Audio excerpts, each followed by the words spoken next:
That might help. I think the sound is on now. Okay, let me do that again. Live Wednesday, July 21st, 2021, Real Talk with Mary Grace. Hello. It took a little while for the feed to come up. Okay, so good to see everybody. As you're coming in, please hit the thumbs up and then share this. You should have sound now. I think I fixed it. Hopefully. Okay. Yep, I fixed it. Everything was unplugged because I took my computer out. And we're back. All right. I'm Mary Grace. This is Real Talk with Mary Grace. It is Wednesday, the 21st of July, 2021. Make sure you share this when you come in. Say hello, give us a chat, give us a comment, and like, subscribe, share this into groups. If you're on Facebook, tag your friends, and I'll go over that in a few minutes too.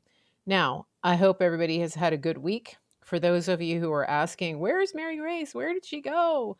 I guess you missed the memo because I was gone. I went away. I went to California and I'm back. So good to see everybody. And it's good to have everybody here. I had a great time. I guess it was a weekend. Yeah, I was gone for most of the weekend, for a long weekend. And I'll tell you about that in just a minute. I'll tell you about the trip. I went to Clay Clark's ReAwaken America conference out in Anaheim, California. And I did a lot of stuff. So let's see. Let's see. So come on in here. And I hope everybody's doing okay. Hope everybody had a good weekend. Can you believe it's the middle of July? It's so crazy. It's just time is really flying. Did I meet producer Liz? Yeah, we're friends. Producer Liz and I are friends. So I've actually met her a long time ago, but she's pretty cool. Yeah. I'll tell her you said hello. All right. So what should I start with? Oh, one thing I did want to start with. I when I was in so I went to California. I went to the Reawaken America tour with Clay Clark, and that was pretty cool, pretty special. And it was smaller than the Tulsa event. It was smaller than the Tulsa event. It was at a church in Anaheim, California, and I got to tell you, it was really hot. It was so hot. I was there on Saturday, just Saturday, and I I was it was great. It was I guess I don't know how many people were there. Who else was there? Is there anybody in my listening audience that was there that I didn't see? Um, I was kind of behind the scenes most of the time. I was in the auditorium for part of the speakers, but not all of them. And and then I was walking around a little bit. I was walking around through some of the vendors. So if you were there and you didn't see me, that's why. Um, I wanted to show you the shirt that I got. Oh, you were there? It was what did you think? What did you think of the event and the venue? I thought it was pretty cool. They had a big giant tent out there. I was in the tent part of the time. I was in the auditorium part of the time. Um, and then I was behind the scenes. So I want to show you the shirt I got though. This is so cool. This was this year's event shirt. Um, okay, here's the back. So this is the back. Clay Clark's Reawaken America tour. Hold on. See that? Okay. Now, that's just the okay. Okay. So there you go. Keep reading. Can you see it all? I haven't washed it yet. So it's a really good shirt. Okay. Um, it was pretty cool. Yeah. And it's not as soft as the one that they had in Tulsa. I mean it's like a blended, but the one from Tulsa is so soft. I wear it a lot. But and it only came in black. I would have liked to get blue because that's one of my colors, but it was pretty cool. And then I also got one of the My Pillow stand was there, and they had it said pick a side. So Baby Mangala lied, people died, pick a side. Let me see. But yeah, it's a little bit hard to read that. It's you can read it when somebody's wearing it, you can see it. See that? Sorry. I'm not doing a very good job displaying this. Hold on.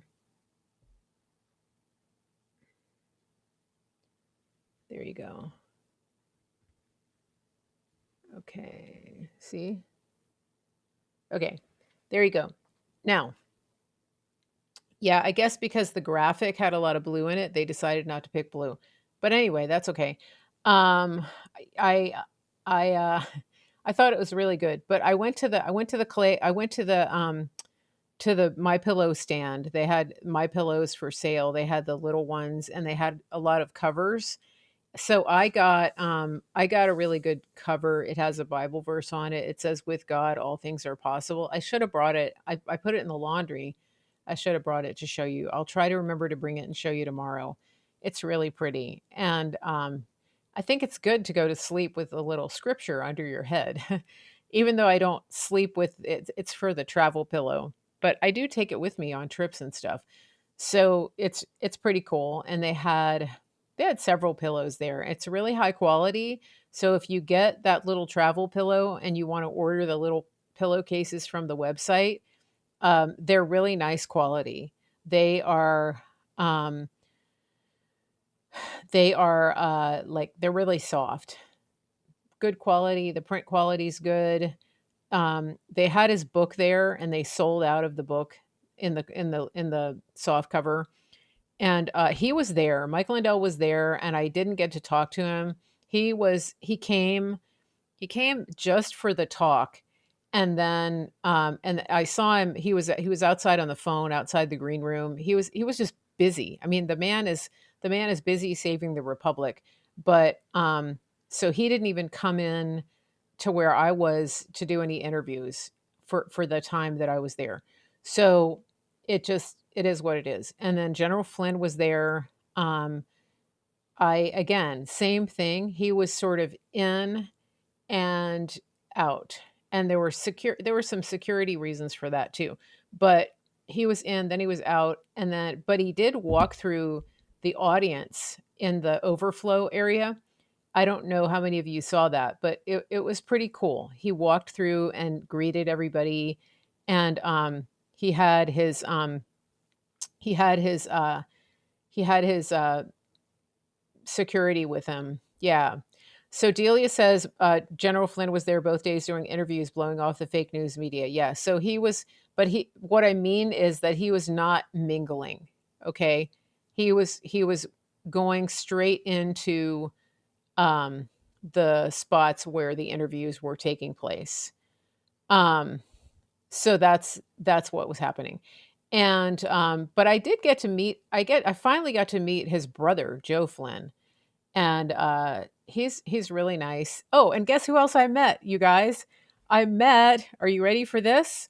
I met the um, I met the Bards FM. I met Bards FM, Scott Kesterson. Pretty cool.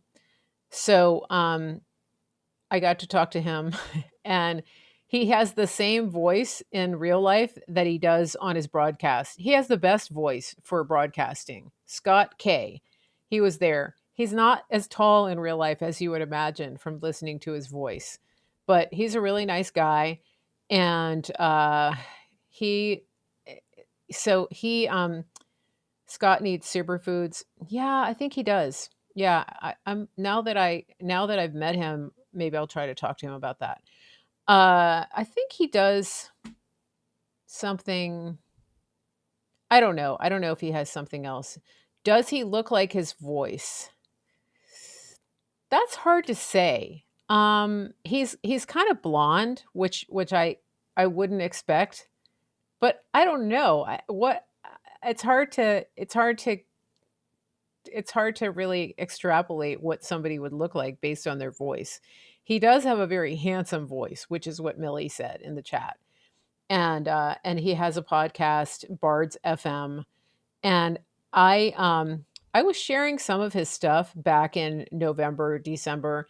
Some of his stuff is I don't always agree with, uh, but that's okay. Everybody has different takes on things. Let's see. I did say that I did say that he sounded handsome. But what I will say is that he's not my version of handsome. But that doesn't mean he's not handsome to somebody else. How about that? But he still has a handsome voice. I will say that. Scott Kesterson of Bards FM. That's who we're talking about. Now, so yeah, he's not very tall. Not very tall. And then I did meet Scott McKay. I did meet Scott McKay, and he's really nice. And he's like a snappy dresser, and he has an amazing story. I mean, he had a really bad, horrible accident that he survived, and shouldn't have. And I don't know the whole story, but it's kind of a miracle that he's even walking around. Um, so going back to Mike Lindell. So I was saying that Mike Lindell kind of came and went. Delia is saying he did interviews. So again, what I mean by that is that they weren't walking around. They weren't really in the crowd, is what I'm saying. So the place that people were doing podcasts, the place that podcasters were gathered, was in a building which was in part of the campus that we were on. And I decided not to apply to have a media pass to be a podcaster doing interviews, and I'll tell you why. I decided this after Tulsa, and maybe it was a good decision, maybe not. But I, after Tulsa, um, I saw the setup. I saw the way that all of the new media were in a separate room. They weren't. Some of them were doing roaming reporting, but most of them were in a room, and then the speakers were coming to talk to them. And in Tampa, the broadcasters were off site about 15 minutes away, and the speakers would then be driven over to talk to them, and then they would just go from room to room to room. And in Anaheim, they were on the same campus, but they were in another building. And it turned out that the people that building, the air conditioning went out. And I was up there a few times, and I got to tell you, it was I don't know, 300 degrees up there. Unreal. I mean, oh my goodness. Oh my goodness. So I anyway, I'm really thankful that I wasn't up there. I was so I was in the main building, but it just I like, I don't know, I like circulating around if I can, and networking with people, and I just that wasn't really a thing for podcasters. And so that's why I decided not to do that. I'm so that was what was behind my decision. Somebody's asking how hot it was in Anaheim. It was hot. It was hot. I I'm a little confused by California. So I've been to California, but I haven't really spent time there. And this trip was I think, aside from, I was in Northern California one summer, up around Sunnyvale, near San Francisco after college. And but I've never really been in Southern California that much. And my impressions of Southern California are probably maybe the same as some of yours, but here's what I found. I found that when you're not at the beach, it's really hot in the summertime. and there's not much of a breeze, and it doesn't rain, so the sky looks the same every single day. And um and then when you're at the beach, it's cold. So that's my impression, because the Pacific Ocean is so cold and there's a breeze kind of coming off the ocean. It's breezier, which is nice. But I'm a water person. I like to be in the water and on the water. And I didn't really find it that appealing. I did some stand-up paddling when I was there. I was trying to surf. I wasn't in the best spot. I was in Dana Point, and everybody says that's amazing for stand-up paddle surfing. The water wasn't that clean. The one spot that's designated for stand-up paddle surfing wasn't that great. And it was kind of high tide and the conditions were really crappy when I went out. It was like a side short, windy chop.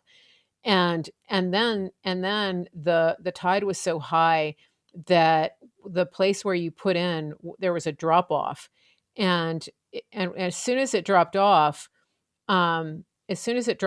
it was like over your head. And so in order to get in from surfing, you had to sort of catch an incoming wave and let it push you.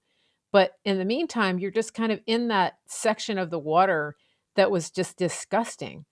And I just I didn't really like it. And so again, it was cold.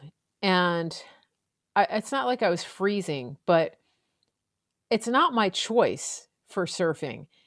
I think that there are some really beautiful, appealing things about California. I love the boardwalks. I love the way that on some beaches you can ride your bike or roller skate or walk along and it's paved, and that's really nice.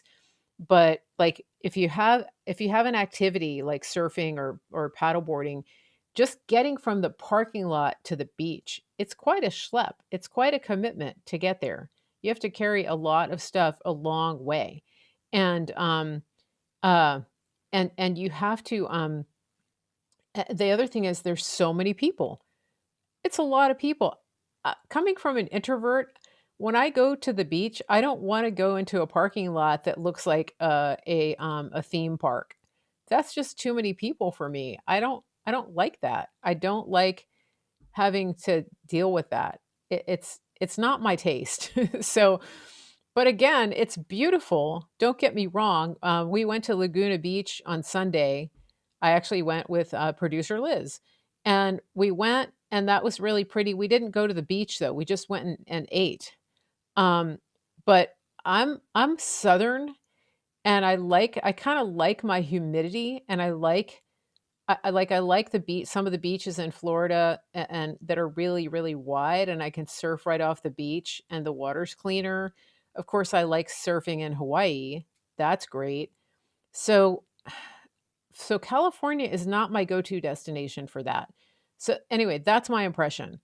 I don't want to spend too much time on it, but I'm enjoying your comments on this. Now, again, if you just want to be there doing recreation, awesome.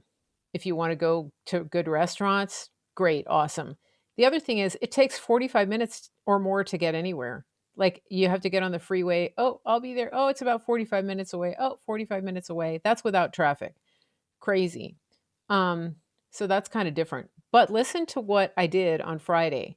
I went and toured our Superfoods facility, and that is where all of your superfoods get processed and packaged and shipped out.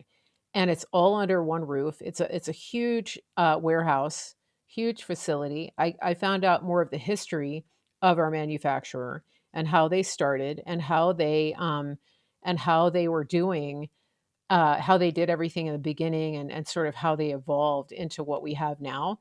I also found out about our supply chain. I found out about how secure it is. I found out about the fields that we grow things in and how we've been able to insulate ourselves from Monsanto and all of the other big ag bullies that are poisoning the food supply.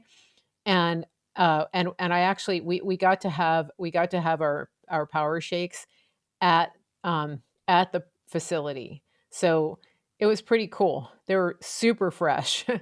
And we got to do that. And then what else?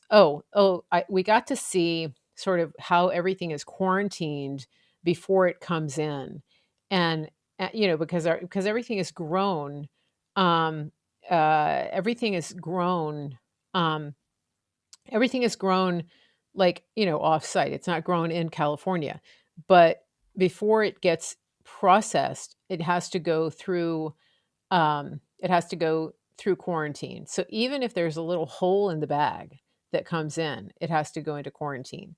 And then they test everything when it comes in, but they also test everything before it goes out.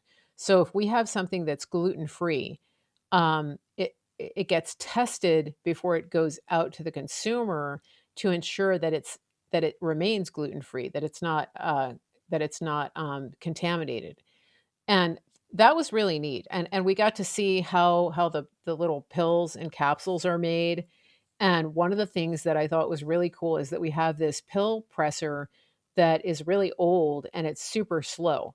And the reason that they explained to us that the reason that that is good is because when you have really high quality foods, even grasses and things, they have a certain amount of oils in them. And when things are processed super fast to speed up production and lower cost, it actually heats up the product and presses the oils. And then when those oils get mashed into the pills or capsules, it turns rancid. And that is one reason, I keep telling you that you need to understand the source of where you're getting your food from, and don't buy your vitamins and your nutritional products at the big box stores. The reason that they're so cheap, guys, is because they use those high efficiency processing machines to save on cost. But what that does is it compromises the end quality of what you get. And so when you get our products, if it's in a pill form, it's real food, and sometimes it'll kind of rub off on your hands, and that's because we don't use those really high pressure machines to press them as hard as some of the big box manufacturers do. And that was really cool. It was really good to see that. It was really important for me to be able to see that. And I'm hoping to go back again this year and take part again. But yeah, anybody that buys superfoods from me, you should feel good about that, because I've been there. I actually I was our tour was it was a personal tour from the founder and owner of our processing, um, our partner, our manufacturer.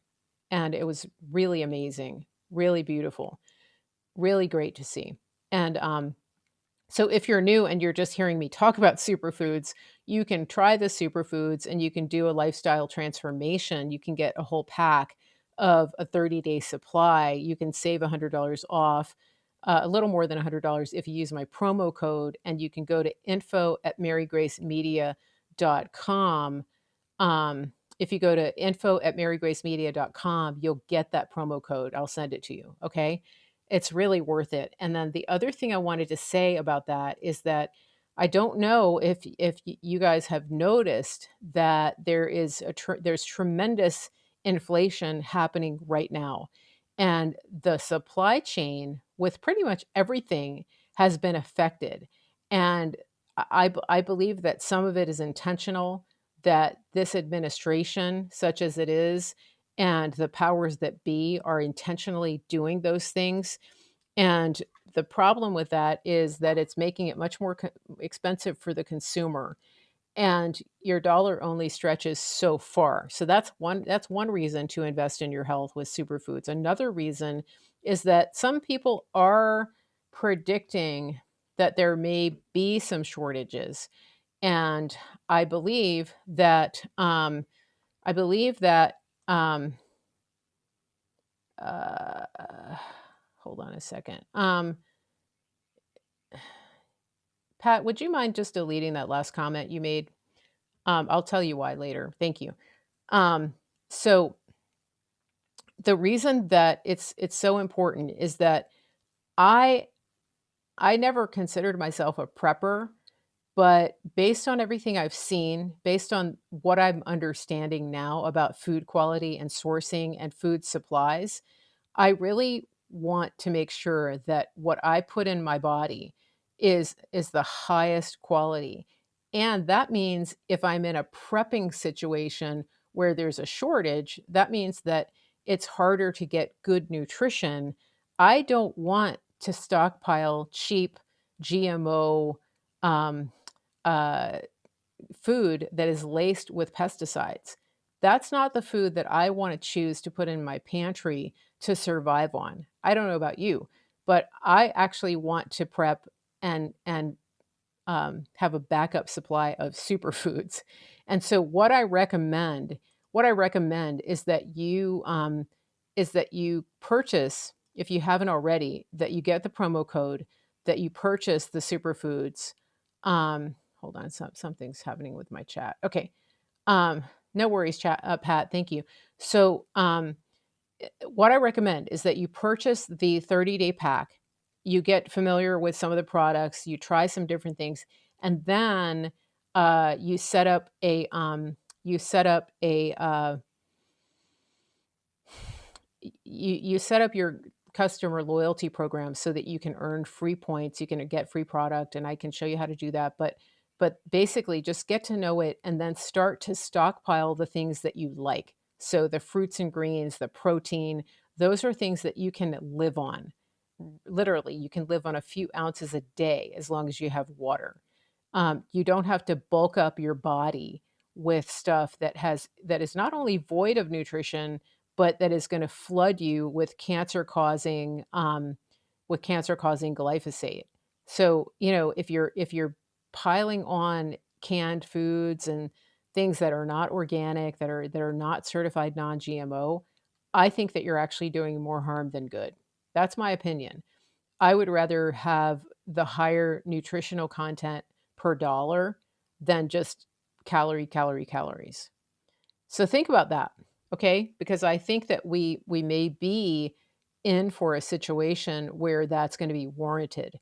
And I'm not trying to scare you. I'm trying to tell you that you have a very good option that's made in the USA, and that I have been to our processing facility. That I have been that I have been to our processing facility and seen with my own eyes and talked to the owner and founder of the company. Um, so that is my take on that. Now, somebody had another question about. I wanted to say something else about my trip to California. Um, Oh, I did. I got to meet Clay Clark, but I had met him in Tulsa, and I met his wife, Vanessa. She's lovely, just one of the most beautiful people. And I did see Amanda Grace. Some of you were on my Telegram channel where I put up the pictures of Amanda Grace. I didn't put up pictures of her. She was praying for people, but I put up pictures, a video of Pastor Dave. He was baptizing people in the ocean, and that was amazing. That was really cool. So I did put that up. I met Pastor Dave's wife. She's really really sweet. I like meeting people at these events. I just like connecting and meeting with different people. But that was really neat. Oh, and I saw the In the Matrix guys. I hadn't met them before. um that was pretty neat. And somebody else had a question though about my time there. What was it? I don't know. That was 3 blocks from where I live. Oh, I know. Somebody told me to go to yeah, the baptism was in San Clemente by the pier. Somebody told me to go to Sano to check out the surfing, and I did. I drove down there. It's not easy to find. I went to Surfing Beach, and that was really neat because for me, I love surfing. I love stand up paddle surfing, and that was to me that was just a true surfing area. Like the trucks that were parked right there by the water, and people were backed in with their vans and surfing right off the beach. um I to me, that to me is like the iconic surf scene. I know somebody keeps mentioning trestles. To me, like having to park across the highway and then walk like 2 miles down to the beach without even seeing the conditions. I just I'm like anyway, it didn't appeal to me. I know trestles is a good spot. I know that. But it's also not a stand-up paddle place. And that's the other thing about California is that they have so many rules that you can't just take your board in and do stand-up paddle surfing where the surfers are. That's not like that in other places. It's just weird. So anyway, I really enjoyed going down to San Onofre. I was there down there at sunset. I didn't get in the water. Um, but it was really it's kind of cool. I'm glad I saw that. And okay, that's my take on California. That's my take on the um that's my take on the surf scene. Delia says NorCal beaches aren't that far from the road. I know, but it's cold. It's cold. I don't want to wear a wetsuit. I just it's not worth it to me, especially because I'm on the East Coast too. If I lived out there, I'm sure that I would make it work, but it's not my ideal place to be surfing. Now, um, that said, uh, the um, the uh, the scenery is beautiful. I mean, it's a beautiful state. Stand up in the local keys down there, down here. What does that mean? I mean, listen, when I'm talking about stand-up paddling, I'm talking about in the surf. I know that there's lots of places where you can go and just cruise around, like on a river or a lake. That's good. I do that all the time. But if I'm gonna go to the surf, I want to actually be like surfing. So that's the thing. Now, um, that's my take on it. All right, what else am I going to talk about? I did want to mention. Oh, I saw Jeff Brain, so the founder of CloutHub. I did see him, and he was telling me that CloutHub is.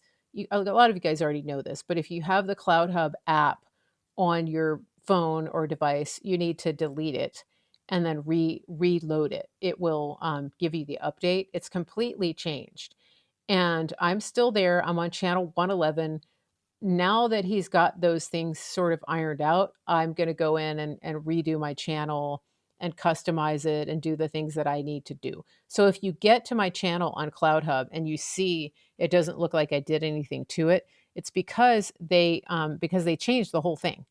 That's why. And so don't unfollow me there. But the other thing about CloutHub is that they have this feature where you can you can friend somebody or you can follow them. At this point, there are people that I know personally I'll be friends with on CloutHub.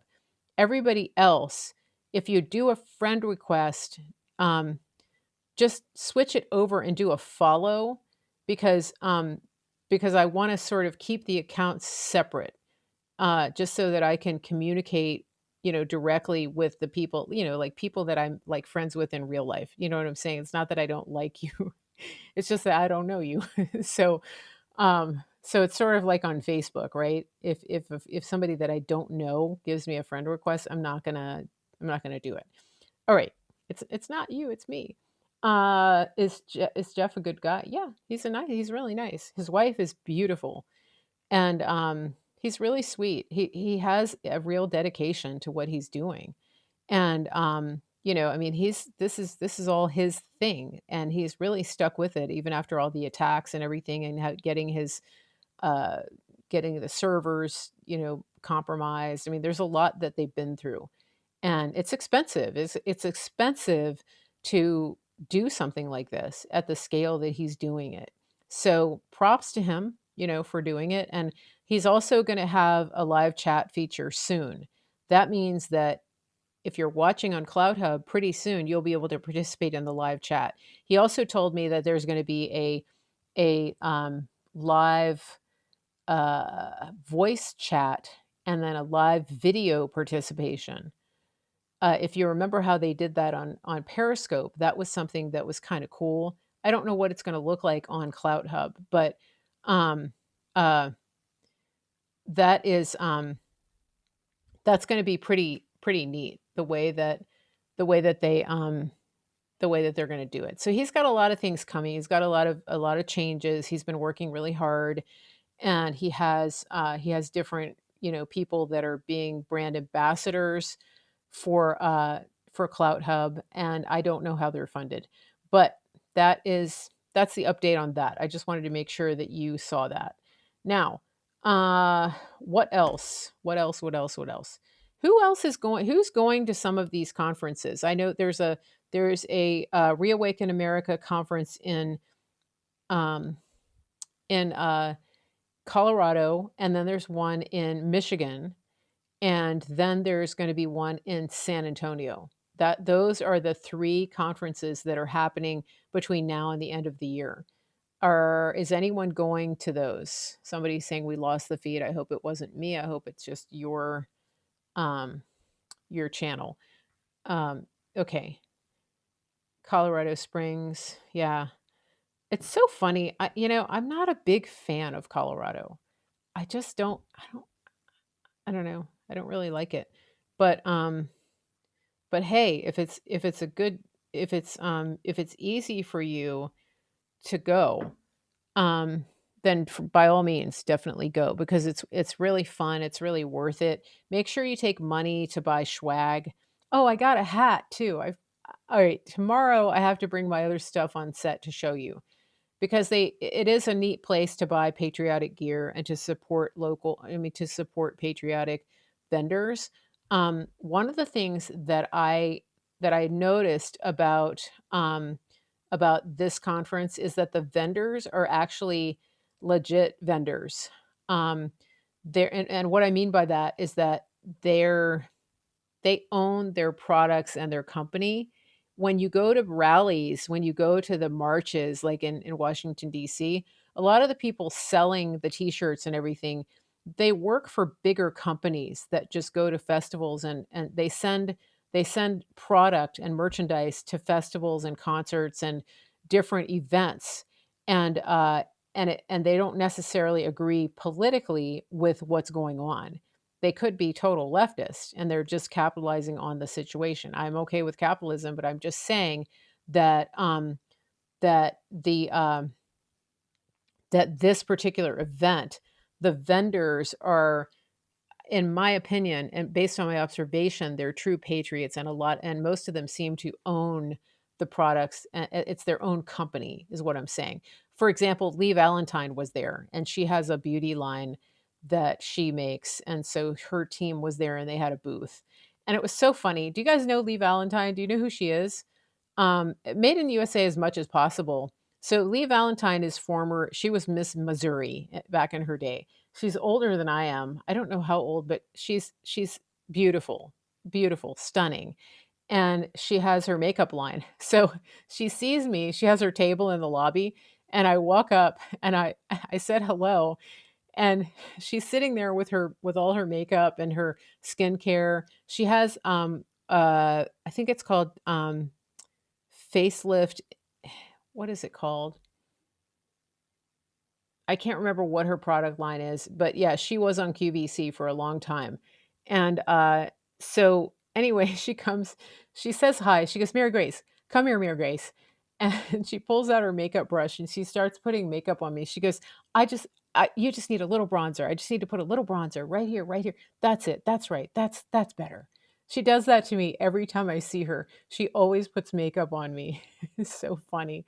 I love her so much. Anyway, she was there. So she's one of the vendors, and she was one of the speakers too. So she's pretty cool. I like her. But just super fun, super funny. Facelift in a bottle, facelift in a jar. I think, yeah, something like that, Norma, on Facebook. That's her brand. But if you can just look her up, leighvalentine.com. She has all of her products on her website. But anyway, it's pretty funny when the way she does that. She does it all the time. Last time she put blush on me, And I still use it. She gave me some blusher, but super cute. She's adorable. I like how you do your I make Mary Grace. Oh, thank you. Yeah. Um, uh, Leigh Valentine did. She used to, yeah, Leigh Valentine used to co-host a show with Bill Mitchell on Sundays. They did a faith, like a faith and freedom kind of show. And that was really cool. And at the conference, they go nonstop. And so when you're there, to you have to plan to just take breaks yourself, and then they had food trucks out there.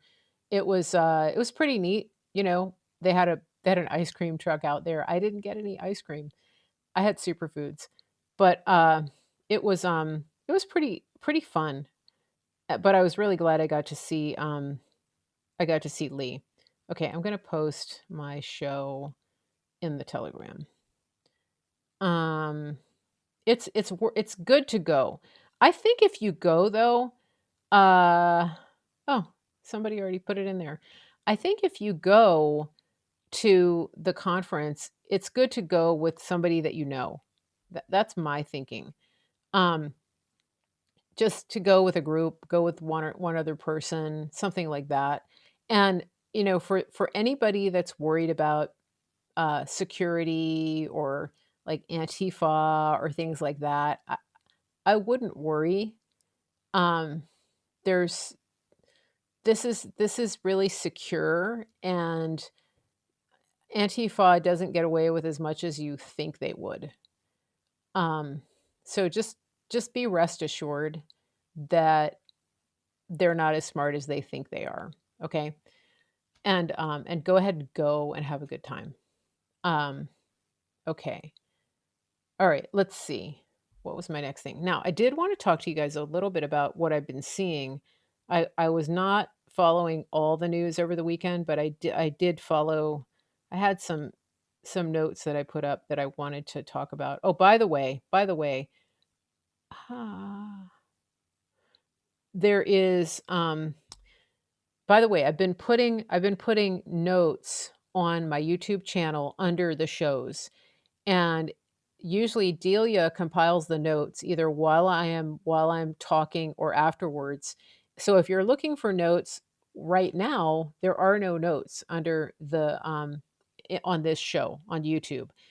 If you come back later, then the notes will be uploaded because I have to look at the notes, and then I have to copy it, and then I have to put it on the channel. So if you go back to the show that I did last week or the one the day before that, the day before that, those shows have notes. And the reason that we're doing notes is because sometimes people ask me when I talked about a certain thing and where to find it on what episode. And now you can, thanks to Delia, you can go through as of a couple of weeks ago, and you can scroll through the notes and you can get an idea of sort of where in the show I talked about a certain thing and what show I talked about it on. We're not doing timestamps, but she's doing it sequentially. And so the first note is going to be the first thing that I talked about. Logical. All right. And so that's really good. Now, I want to talk about what we found, just some highlights of what is going on with the findings from Arizona. And from this is from the audit. And um, it's kind of crazy. But some of you already know this, but I wanted to read this to you because a lot of you aren't following the news as much. You have friends who aren't following the news. So for anybody that tells you that there is no evidence of widespread fraud, first of all, let me just be clear. It doesn't have to be widespread for it to matter. I mean, that's kind of like saying there's no evidence that banks are being robbed all over the country.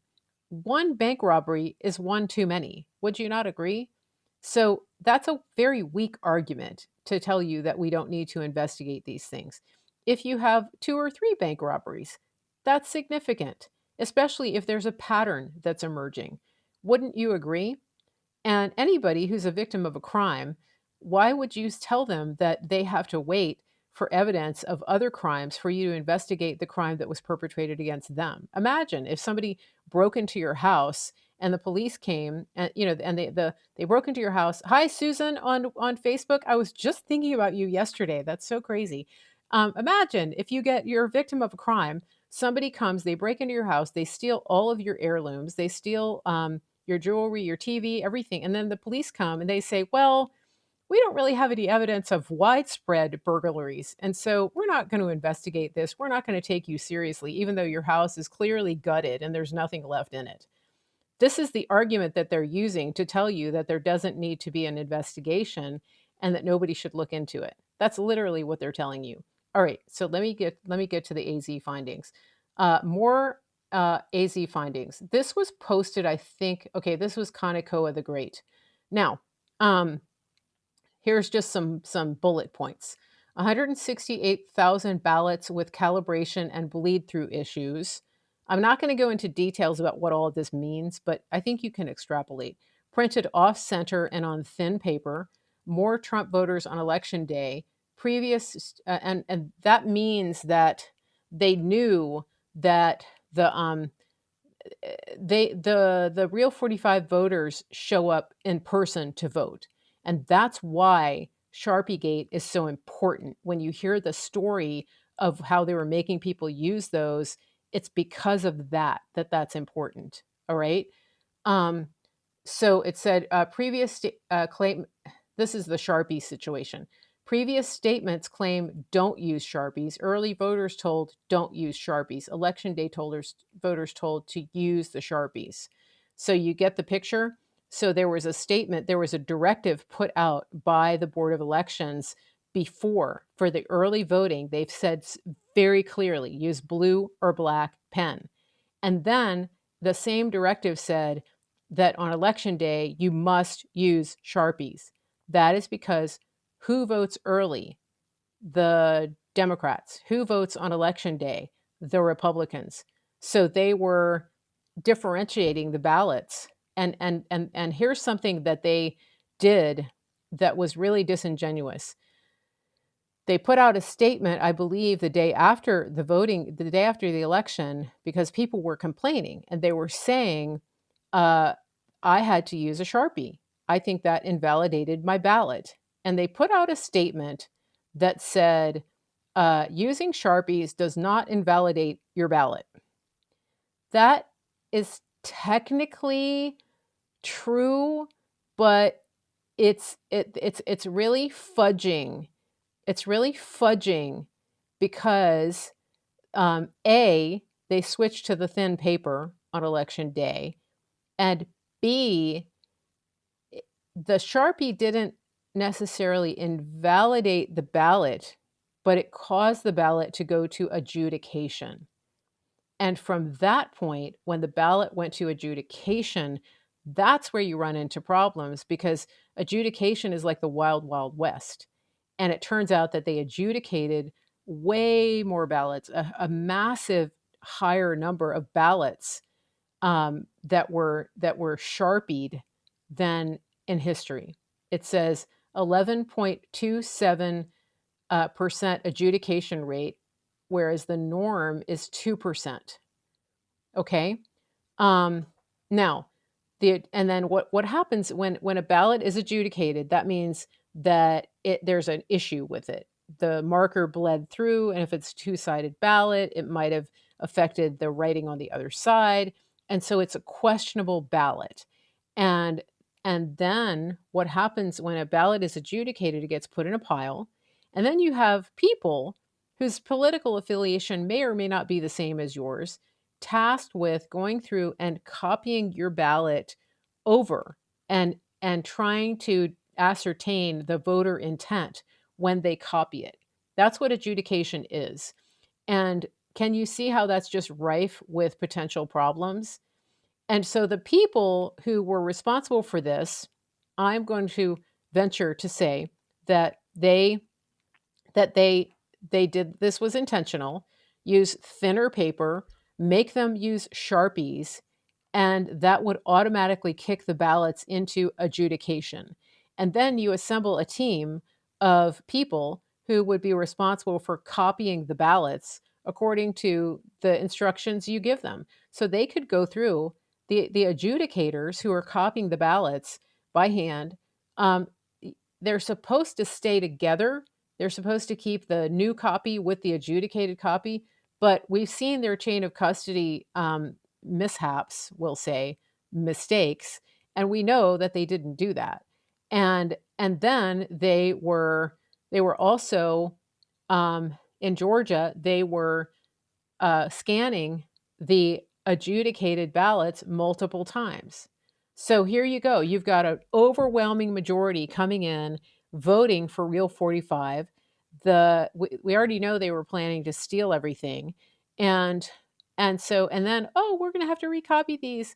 Literally, that means we're just going to change the vote. And then not only that, are we're going to copy it over and put the answers that we want, and then we are going to scan our answers over and over and over again, and just rack up the numbers for Faker 46. That's what they did. All right. So the bullet points here are telling that the duplicates were not paired with the originals, and then because of that, because the duplicates weren't paired with the originals, you had no way of knowing when you went back to do an audit what was the voter's intent. There's nothing to look at. There's no template. There's no original ballot to compare it with. That is what was happening on election day and after and thereafter. This is why it's such a problem. And so the questions that they come up with is, how much did thin paper and Sharpies contribute to the more than 550% increase in adjudicated ballots? What possible excuse is there for thousands of duplicated ballots to be missing serial numbers? There is no excuse. This is pre-planned, pre-printed, coordinated fraud. Okay. That's it. End of story. And so now let me see. Now, the other thing that I wanted to tell you is that there are state groups assembling. So Seth Keshel is working on this, and I shared a list of Telegram rooms that are happening in different states to monitor and participate in audits. And I actually called the office of Glenn Youngkin today. He's running for governor in Virginia, and I talked to one of his staffers, and I asked them what his plan was for getting a forensic audit done before the election. We have a governor's election coming up here, and I asked them, what's his plan, and they said, oh, he has a plan on the website. You can go see it. And I looked on the website, and you can go on his website, Glenn for governor, I think, Virginia. And so his plan is that he's formed a task force of election integrity. And he says, when I'm governor, we're going to fight to make sure that blah, blah, blah, blah, blah, blah, blah, blah, wah, wah, wah, wah, wah, wah. That's his plan for ensuring that there's election integrity and that we get a full forensic audit in Virginia, and that what happened in 2020 never happens again. That's his plan. And so I'm going to write to him and ask him to outline a real plan. Do you think he will? What do you think? Glenn Youngkin, big money guy running for governor in Virginia. And of course, the guy that's running for that is running for the Democrats is Terry McAuliffe, basically just another Clinton. He's part of the Clinton mafiosa. It's just so hard to believe that he's actually running around free again. He's a criminal. But all the papers around here talk about it as though it's a foregone conclusion that he's already the governor, because of course in their minds the fix is in. That's just the way it goes. That's status quo. But people do want to get involved. You want to get involved in your state. So pick up the phone, start calling that. Who's been making a ton of calls is Millie. Millie is on the phone all the time, calling her state reps, demanding that they actually do what the citizens want, asking questions, just kind of, being a burr in their saddle. That's Millie. That's what she's doing. So she can probably give you some tips about things to say, things that you want to bring into the conversation, the kinds of questions. And of course, it depends on your state on what's actually going on. But what Seth Keshel is uncovering is that really there's probably uh, malfeasance in every single state. And that reminds me that Mike Lindell, the pillow guy, Mike Lindell, he is having a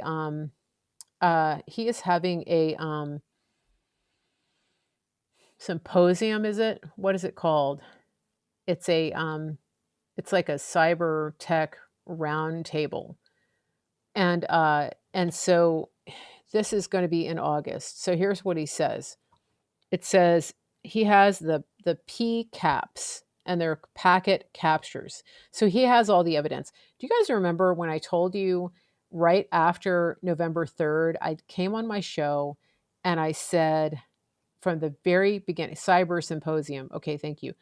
I said, uh, listen, I am certain that we have all the evidence. I'm certain that everything was being tracked in real time and that it was all in cyberspace and that we have it. I know that we have it. And then I told you not long after that, I got confirmation of that. And so, woohoo, looky here, Mike Lindell is coming out and he actually has all the evidence. Now, this is not the first we're hearing of it, but I I'm just happy to see that it's coming out. Remember, do you guys remember that when I said that? So the packet captures, this is what it means, a packet capture.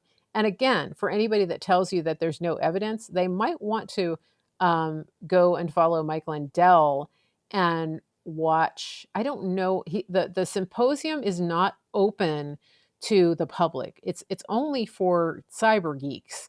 I don't know. I'm pretty sure it's going to be publicized because he said he wants it to be the most watched event on the planet. But here's what he has. And he said, so packet captures, information is transmitted over the internet in short bursts of information called packets. In addition to content, each packet contains the addresses of the sender and the recipient, right? So we have receipts. Virginia is a one-term governor, yes. Okay, they have the addresses, so the IP address of the sender and the recipient. That's what they mean by address, not your home address. Of course, they have that too, including routing information and a timestamp. Once obtained, P caps are immutable. Pretty cool. So Mike Lindell says we have 37 terabytes of packet captures from the November 2020 election detailing the infiltration, quote, hacking and tracking into over 3,000 of our 3,142 counties. Okay. And then they said, we also have PCAPs from subsequent elections. I'm thinking the Georgia special election in January. You think that one maybe? Now, so he has it. He has the receipts. He has it all. And so that's going to be interesting to watch. That's going to be interesting to watch. Let's see. All the states. I mean, it's every state, guys, and it has to change. So I want you guys. Here's what I want to tell you. I want you to keep the faith. I know that it's hard. I know that when you see the news, you see all the stuff that's happening, which is just very hard to take. All the treachery and the way that they're treating our kids, all of that. You have to know. You have to be. You have to hold the line, and don't be that person that comes into a chat just with prophesying doom and gloom. Don't be that person that buys into that. And when you encounter those people, just politely go the other way because that's not helping you at all. And I mean, you can do what you want to do, but I'm just advising you. I'm just advising you to really, really be focused again on the signal, not the noise. Don't let the naysayers know, don't let the negative Nellies, the sky is falling, all these all this stuff drag you down. You can't, because even if it gets ugly over the next uh um several weeks, months, whatever, you have to hold the line. Don't give in, don't give up. Okay? Because I have a it's going to be okay. It's going to be okay. And you know, our the people that are working really hard on this, they need your good energy, your good prayers, your support. They don't need anybody sitting there just naysaying and dragging down the atmosphere. Believe me, they're under enough attack without people um, walking around, with a black cloud over their head.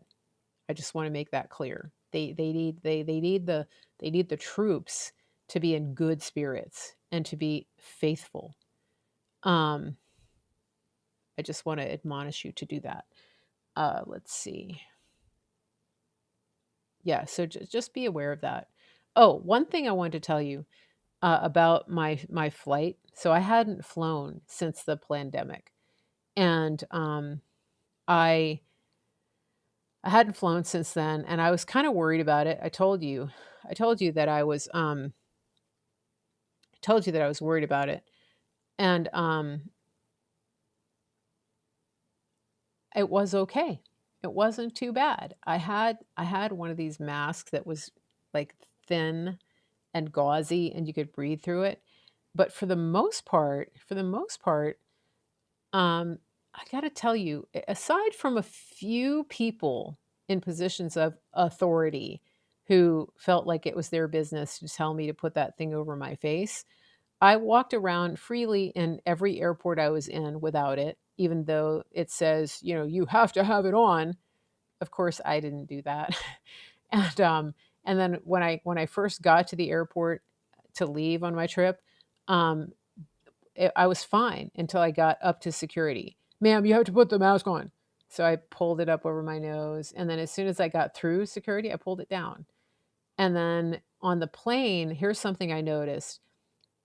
I would say that in my estimation, I can't speak for every flight attendant, every pilot, but what I witnessed was that my interpretation of the behaviors that I saw among the staff was that they can't wait for this to be done, that they don't support it, that and again, I don't there were nobody specific said anything to me. I was just observing behaviors.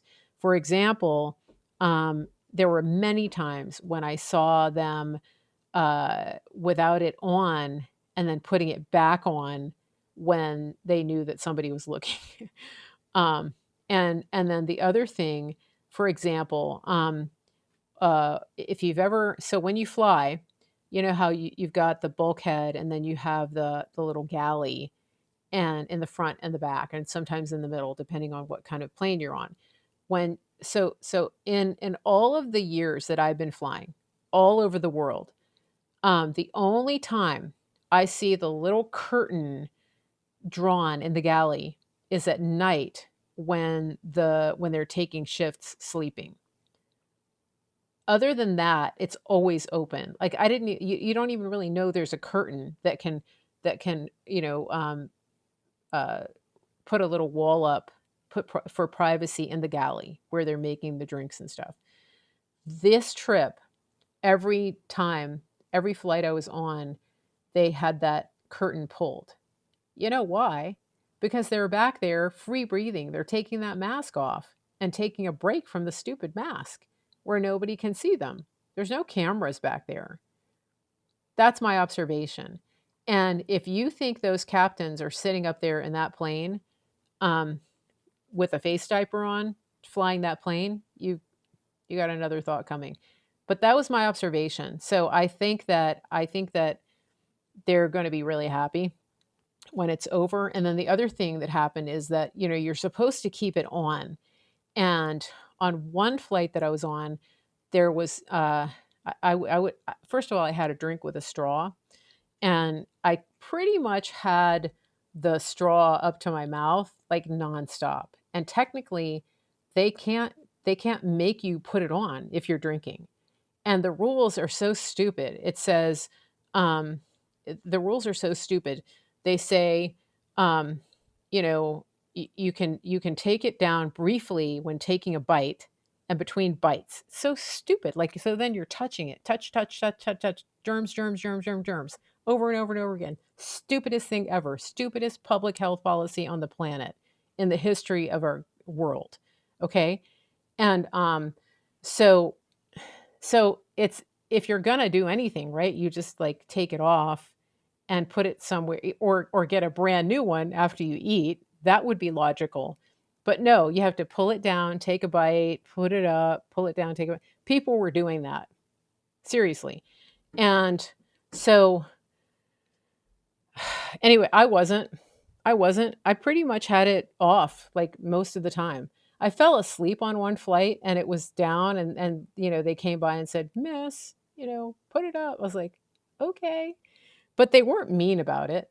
Um but this is but anyway, so my point is, they get it. I think they really do. I mean, it's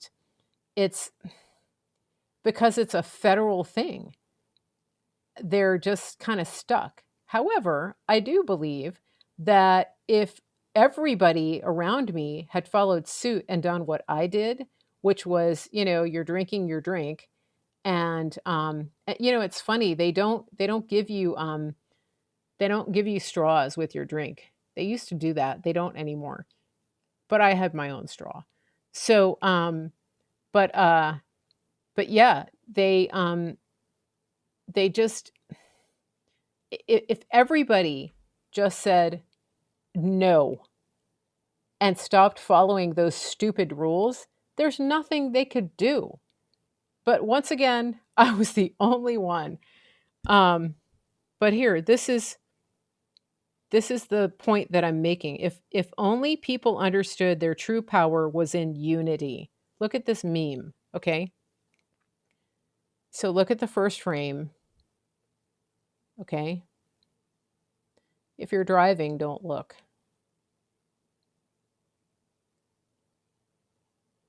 If the people just stood up and said, no, enough is enough, what were they going to do? What are they going to do? Pull the plane over? I mean, so, Diane, they woke me up to tell me to put my mask on. They did. So anyway, but there were times on the flight when I literally just I took it off. I'm like, because having it under your chin, it's hard to chew. It's just stupid. We weren't designed for that. It's dumb. And when I was in the Dallas airport, I was walking around without it. I didn't even have it on my ear because that's dumb. It's not an earring. And so I just took it off and put it in my purse. And there were a fair amount of people there without it. But you know what else I noticed? This is really sad. Is that when I got to the airport yesterday, what was it? What day was it? Tuesday. The shops in the airport were closed. It was 5:30 in the afternoon, in the evening, and I'm walking along, and you got your Brookstone, you got your little accessory stores, you got your souvenir stores, all these little stores in the airport, even some of the restaurants closed. Now, I've been in airports where everything is closed late at night, but everything was closed.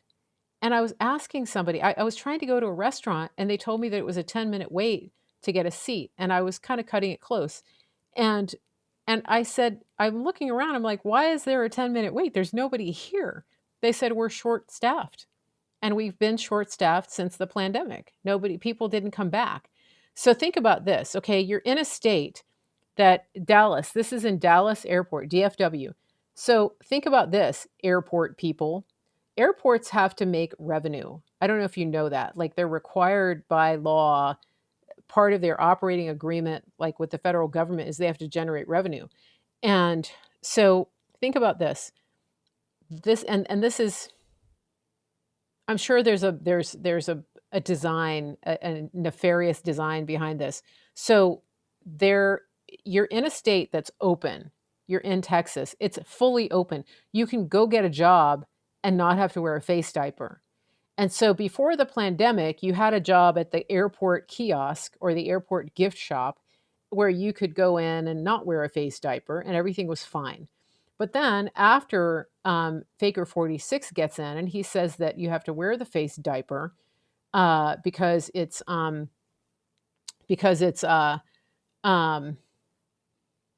mandatory.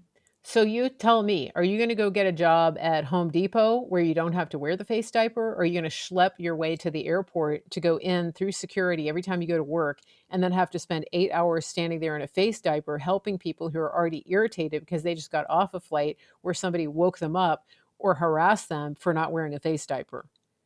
I mean, it's not hard, you know? So, crazy, crazy.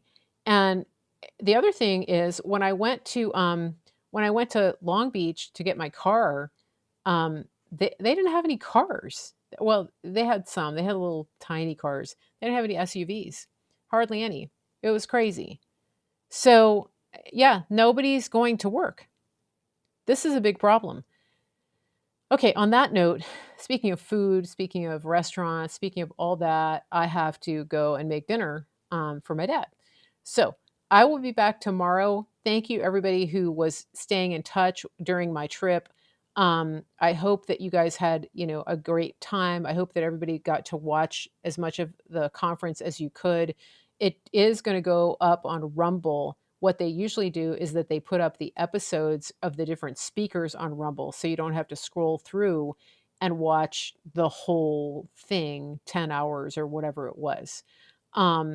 Definitely make sure you watch the speech that Robert F. Kennedy Jr. did on Saturday night. It was fire. General Flint was also very good. He was really funny. He was like never made devil may care attitude. He was just kind of joking and telling stories about his family and stuff like that. So that was really good. But so just make sure that you go back and watch those replays and on Rumble. I think it's under ThriveTime Show. And it also it streamed on Steel Truth, and I believe One America News was streaming it. Okay, that's it for me. Make sure that you subscribe, follow, come back, leave a comment when you come back. Share this in in groups if you're on Facebook. The last broadcast I did had thousands of views because of you sharing it into groups and tagging your friends. So uh, that is just that's just a really good thing to do. Okay.